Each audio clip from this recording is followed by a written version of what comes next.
C'est donc avec un grand plaisir que je vous présente Maître Suzanne Pringle.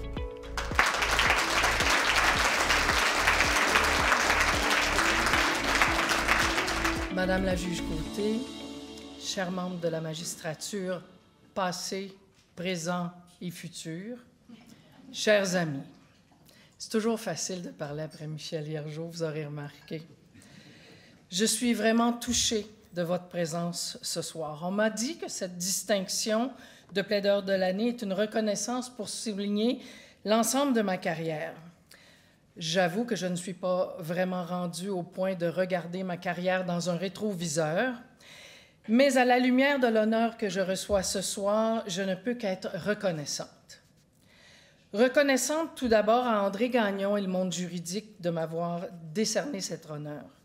Reconnaissante d'avoir intégré le milieu juridique et finalement d'y être restée. Reconnaissante d'avoir eu le privilège d'exercer dans le domaine aussi sensible qu'est le droit de la famille. Reconnaissante de la qualité des juges, des intervenants et collègues et amis avec qui j'ai travaillé depuis toutes ces années. Reconnaissante d'avoir eu le privilège de travailler en équipe avec des avocats et avocates d'exception, tant chez Pringle et Associés qu'avec plusieurs cabinets dans l'exécution de mandats variés. Accompagnez-moi un peu, quelques instants dans le passé. Les gens me demandent beaucoup pourquoi j'ai choisi le droit. Ils présument souvent que je viens d'une famille de juristes. En fait, rien ne me préparait au droit. Je suis l'aînée de 4 enfants. Ma mère ne travaillait pas, elle avait trop d'ouvrages, comme disait Yvon Deschamps. Je suis l'aînée donc de 4. Je venais tout juste d'avoir 9 ans lorsque mon père a été victime d'un AVC majeur le 7 décembre 1966, qui l'a laissé paralysé et complètement aphasique. Il n'a jamais retrouvé l'usage de la parole. J'étais en 4e année primaire. J'ai décidé de revenir à cet instant de ma vie qui a profondément changé les choses. Certes, cet événement m'a amené à me questionner fréquemment sur le sort de la justice, ou plutôt de l'injustice, mais il a donné lieu à toute une série d'opportunités pour moi. Ai-je besoin de vous préciser que ma mère est évidemment retournée sur le marché du travail et le rôle d'aidante et de soutien m'est venu tout naturellement. Cette volonté d'aider, d'encadrer et d'être responsable était quelque chose de tout à fait naturel en moi. En préparant mon allocution, j'ai retrouvé mon bulletin de 4e année où ma professeure avait noté des commentaires. C'était l'année où mon père est tombé malade. Elle écrivait, et je cite, « Une bonne élève, un peu jaseuse cependant. Elle aime le travail. Elle travaille très bien. Elle aime l'effort. Elle montre beaucoup de civisme. » Elle l'a dit 2 fois, elle devait manquer de mots.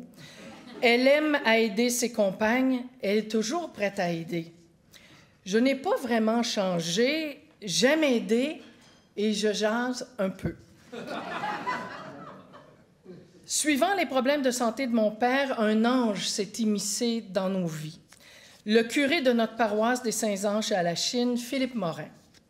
Il s'occupait beaucoup de mon père, un homme fier qui a participé au débarquement de Normandie le 6 juin 1944 et qui était dorénavant limité mais très actif. Mais surtout, le curé Morin m'a demandé de lire les épîtres à l'Église à la messe matinale avant l'école. Les textes étaient bien écrits, évidemment, et j'étais fascinée par le pouvoir des mots lorsqu'ils sont bien lus et lorsqu'un ton bien arrimé au texte est utilisé. C'est là que j'ai appris à m'exprimer en public et j'ai compris comment capter l'attention par l'intonation donnée au texte, par son rythme et aussi par ses silences. C'est parce que j'ai aimé l'expérience que j'ai décidé de participer à des concours oratoires, ce que j'ai fait jusqu'en 1989. Après, j'étais un peu occupée, j'ai gardé ça pour mes dossiers. Je suis entrée dans le grand monde du droit le 3 janvier 1978 comme adjointe. Mon amie Marie-Josée Coder, qui est ici ce soir, est celle qui travaillait avec moi dans ce monde inconnu aux règles non écrites. On travaillait fort, mais ces premiers moments ont été ponctués de pur délire. C'était l'époque où on pouvait encore fumer même le cigare dans des édifices à bureaux. Nous avons d'ailleurs kidnappé le cigare d'un associé avec son cendrier que nous lui avons fait livrer par messager. Au même associé qui jurait toujours relire attentivement les lettres que nous composions et qu'il signait en rafale, nous avons inséré une prière, le « Je vous salue Marie » complet, au milieu d'une lettre qu'il a par ailleurs signée sans jamais rien dire. Je faisais partie de la section litige, insolvabilité et bancaire de ce cabinet. Je me suis inscrite en droit en 1979 à l'Université de Montréal. J'ai commencé mon bac la même année. Vu les circonstances familiales, je devais compter sur moi-même pour financer mes études. En plus de travailler comme adjointe le jour, j'enseignais le soir au Collège La Salle en secrétariat juridique, ce que j'adorais. Je n'avais dit à personne de mon entourage que j'étais inscrite en droit. Quand j'ai reçu une réponse positive, j'étais craintive d'annoncer la mauvaise nouvelle à ma mère, je veux dire la nouvelle, pour elle, enfin. À cette nouvelle, elle m'a répondu « Mais pourquoi tu fais ça? T'as 2 bonnes jobs. » J'ai dit « Justement. » Dès ma première semaine à l'Université de Montréal, j'y ai fait la connaissance d'un professeur qui a grandement influencé le reste de ma vie jusqu'à ce jour. Michel Hiergeau, du haut de ses 31 ans, m'enseignait le droit de la famille. Dès les premiers cours, j'ai été marquée par ses connaissances, sa culture, sa verve, son énergie et surtout par sa facilité à nous transmettre la matière. J'ai été admise au barreau en novembre 1983 et je suis restée au même cabinet dans la même section. Le hasard a fait que Michel Hiergeau s'est joint à ce cabinet dans la même section que moi. Michel m'a servi de mentor durant les premières années de ma carrière. Il m'a enseigné à bien rédiger, à bien m'exprimer devant le tribunal et m'a impliqué dans des dossiers de toutes sortes, croyez-moi. Il m'a confié mes premiers dossiers en droit de la famille. On ne s'était pas consulté, mais je vais m'excuser. À ma courte honte, j'étais un peu teintée par le biais que la plupart des vrais avocats de litige avaient envers le droit de la famille. C'est vrai que j'ai accepté un de mes premiers dossiers en pleurant et que j'ai dit qu'il me le donnait parce que j'étais une fille. C'est pas mon meilleur moment. Vous avez pu évaluer le sérieux de sa réponse ce soir. Ma première audition en droit de la famille était à la Cour d'appel du Québec pour une garde d'enfants, 3 enfants. Mon patron avait reçu la chic boîte contenant les procédures et les cassettes du repiquage de l'audition que j'ai écouté avec fascination. Mes premiers conseils de Michel étaient d'avoir tout lu avec minutie, de connaître les faits par cœur, de connaître le droit applicable sur le bout de mes doigts pour me permettre d'arrimer les faits au droit, ensuite de penser à la meilleure façon de présenter mes arguments pour convaincre mes décideurs. Bref, on rédige un plan, et ensuite, quand on est certain de la qualité du plan, on rédige l'argumentation. Fière et prête. J'ai pratiqué mon argumentation devant le bureau de Michel, qui m'a arrêté au bout de 30 secondes par un « Oust, c'est plat ». Il m'a dit que j'avais 20 secondes pour capter l'intérêt de la cour. Je suis retournée faire mes devoirs. Le jugement a été excellent. L'avocat qui m'avait confié le dossier estimait que je n'avais aucune chance. Mauvaise prédiction. Ma première audition au mérite d'une durée de 5 jours était contre une avocate senior redoutable à la chevelure aux teintes de feu, connue de tous sauf moi. J'ai quand même eu la piqûre du droit de la famille. Le jugement qui s'en est suivi était pour moi injuste, sexiste et non basé sur la preuve présentée. En revenant, j'ai dit à mon patron que je ne voulais plus plaider, rien de moins. Jean Legault m'a répondu, et je cite Suzanne, « Il va falloir que tu apprennes que quelquefois un juge va troquer son sommeil contre le tien. C'est comme ça. Tu as 24 heures pour en vouloir à ton juge, ensuite passe à autre chose. La réalité et la responsabilité de cette confiance ont tout changé pour moi. J'étais habitée à la fois de la confiance de mon mentor et de celle de mes clients. Michel m'a conseillé et appuyé. La confiance de mes clients m'a donné envie de me dépasser, d'atteindre le niveau de qualité de travail requis, de respecter l'éthique de travail qu'il m'avait enseignée et d'agir avec civilité. Cette confiance m'a poussé à m'améliorer, à m'inscrire au Conservatoire La Salle, où j'ai complété une formation en sciences de la parole le soir durant 2 ans. J'ai complété aussi les techniques de plaidoirie à la même époque. Cette confiance m'a amené à représenter le barreau du Québec dans un concours de plaidoirie à Paris en 1989, lors du bicentenaire de la Révolution. Des plaideurs de toute la francophonie internationale y participaient. Les règles du concours imposaient un sujet. J'ai choisi le sujet tout guilleret qui suit. Il n'y a pas de bonheur sans liberté, ni de liberté sans vaillance, de Thucydide sur la guerre du Péloponnèse, sujet passionnant s'il en est. J'ajoute que Michel a déchiré le texte de ma plaidoirie 2 jours avant mon départ pour Paris, en disant « Non, mauvais angle, on déteste cette phrase, on recommence, on va prouver que c'est faux. » J'aimais le « on ». J'ai terminé le texte dans l'avion. Tétanisé littéralement par le sérieux des plaideurs de Paris et de Bordeaux, du genre « liberté, égalité, fraternité, toi qui me tiens », j'ai eu comme un malaise initial. Que du drame alors que j'avais choisi une approche différente, à la fois sérieuse mais teintée d'humour. Lors de la finale du concours, il y avait 21 personnes sur le jury, dont la grande avocate Gisèle Halimi, avec qui j'ai eu la chance de m'entretenir. Vous savez, après 3 juges, cour d'appel, bon. Avant d'aborder la dernière partie de ma présentation, je souhaite souligner la retraite de mon mentor et ami, l'honorable Michel Hiergeau. Michel a été un juge d'instance, un vrai. La rigueur et la qualité de ses jugements impressionnent.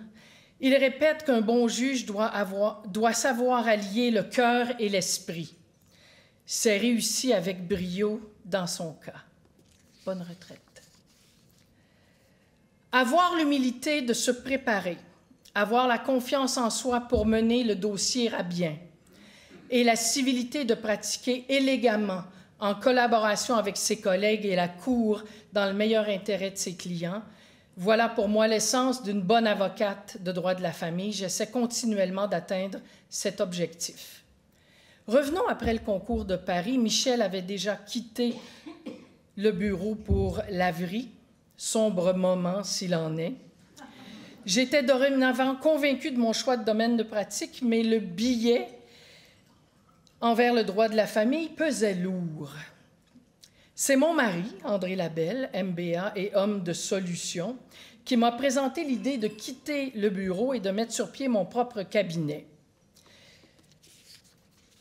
J'ai décidé de suivre cette idée en 1988. J'ai débuté cette aventure seule, sans adjointe, sans dossier, mais avec beaucoup de détermination. Étonnamment, il ne m'est jamais venu à l'esprit que les choses pourraient être difficiles ou différentes parce que j'étais une femme, parce que j'étais une jeune avocate qui avait décidé de pratiquer en droit de la famille à son compte. Jamais. J'avais eu un bon modèle. Ma mère n'a jamais dit qu'elle était féministe, elle me l'a tout simplement montré. André m'a appuyé tout au long des années jusqu'à ce jour, dans les moments les plus exaltants et dans les longues périodes plus difficiles, dont certaines ponctuées de moins de civilité entre procureurs, ce qui rend un dossier compliqué encore plus difficile pour tous, y compris nos familles. Les choses ont changé depuis. J'ai participé à de nombreuses auditions, j'ai eu des mandats d'exception dans un domaine que j'apprécie encore profondément. Au fil des années, j'ai réalisé que de bien préparer ces dossiers est non seulement utile pour obtenir un excellent résultat devant le tribunal, mais c'est encore plus utile pour permettre de régler des dossiers par les négociations ou par des modes privés de prévention et de règlement des différends. Les plus grands succès que j'ai obtenus pour des clients ont été dans des dossiers qui ne se sont jamais rendus devant le tribunal. Et cela peut être possible seulement et uniquement avec la même approche par nos collègues, que je regarde vers la droite. Depuis le 1er janvier 2020, j'ai 4 associés, Stéphane Pouliot, Catherine Brisebois, Éric Marquette et Annick Papineau, qui est notre directrice générale et qui travaille avec moi depuis 25 ans. Notre étude est maintenant composée de 13 avocats, nous sommes 25 en tout. Je suis très fière de l'équipe Pringle et Associés, une équipe talentueuse, motivée et compétente. Voici les 3 plus importantes sources de reconnaissance pour moi. Tout d'abord, je suis profondément reconnaissante d'avoir l'opportunité de faire du mentorat et d'accompagner de jeunes avocats et avocates dans le développement de leur carrière, de les aider à apprendre comment bien travailler, comment préparer une théorie de la cause, de déterminer les thèmes d'un dossier, de discuter des angles d'un interrogatoire ou d'un contre-interrogatoire, de les aider à préparer une argumentation orale efficace, de les soutenir et de les encourager. C'est le legs que je souhaite leur laisser. Pour moi, il n'y a pas de meilleure sensation que de recevoir l'appel d'un jeune avocat qui souhaite raconter sa journée d'audition passionnément bonne ou moins bonne. Et lorsqu'ils réussissent et réalisent qu'ils peuvent prendre leur place parce qu'ils sont à leur place, c'est pour moi mission accomplie à chaque fois. Aussi, je suis aussi reconnaissante d'avoir fondé un bureau solide avec des valeurs qui me tiennent à cœur, que mes associés pourront continuer à diriger plus tard avec les mêmes standards de compétences. Aussi, je suis fière d'avoir pu participer à des dossiers qui ont fait évoluer le droit et aussi de pouvoir vulgariser le droit sur les différentes tribunes. Le dossier Éric et Lola, dont le volet constitutionnel a été plaidé par Pierre Bienvenu, est mené par l'équipe de mon cabinet et celui à l'époque d'Ogilvy Renault, avec les juges Azim Hussein et Andrés Garin, a fait ressortir l'énorme différence entre le traitement réservé aux conjoints de fait et les conjoints mariés. J'ai un scoop, il paraît que la loi est supposée changer. Plus récemment, j'ai eu la chance de travailler dans des dossiers d'enrichissement injustifié en matière de conjoints de fait, de prestations compensatoires, de fiducie, dont les résultats probants promettent de faire avancer les choses. À la même enseigne, les différentes situations de nos clients-clientes m'ont permis de réaliser combien l'information de base sur les droits et obligations de la vie courante était méconnue, ce qui m'a encouragé à diffuser ces informations sur plusieurs tribunes. En conclusion, j'ai rencontré des avocats, avocates et juges exceptionnels jusqu'ici dans ma carrière. J'ai tenté et je tente toujours de retenir le meilleur de chacun pour l'intégrer à ma façon de pratiquer. J'ai aussi appris à éviter certaines pratiques et comme dirait Michelle Obama, « When they go low, we go high », même si j'ai un peu de caractère. Merci de votre présence et de votre écoute.